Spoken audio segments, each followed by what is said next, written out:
Dhe unë e kam thënë kjo është luftë, po, është luftë, e pa barabartë, po, e pa barabartë. Nuk është betej politike, nuk është fushat politike, nuk ndeshen dy parti këtu. Se kemi iluzione, krijojmë iluzione.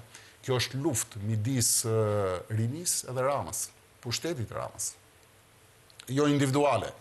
Rinis që ose do zjedh, ose do fitoj dhe do qëndroj këtu të ndërtoj të ardhmen, shpinë, familjen, strejën e vetë, si që kërkon për dojan programin e saj, karrierën e saj, ose do fitoj pushteti i këtij, ose do fitoj fermerit, punoj tokën e tij, të jetoj me dignitet, me djers, me ndershmëri, ose do fitoj Rama me ata që sundon sot dhe i merr djersën, gjakun dhe mundin këtij fermeri.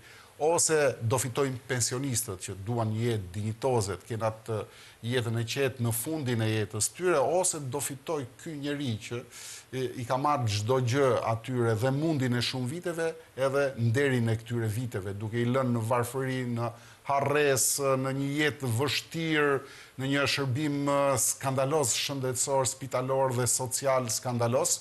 Dhe kjo luftë, kjo betejë nuk ka thjesht ngjyra politike, ka kaluar përtej politikës, ka ngjyra të forta morale, është një luftë midis mirës dhe së keqes.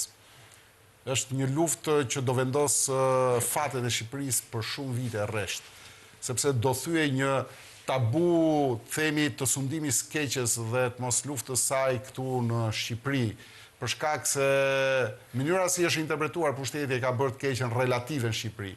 E ka bërë të paqtuar me qytetarin, ndërkohë që qytetari nuk e don dhe nuk e dëshiron. Dhe nuk është duke u dorëzuar, është duke u përgatitur për ta kundërshtuar dhe Rama duhet ta di shumë mirë një gjë të tillë që qytetari është gati duke ndërtuar hakmarrjen e tij ndaj skeqes që ai i ka servirur kudo në shtëpitë e tyre, në familjet e tyre dhe në vendet ku ata jetojnë.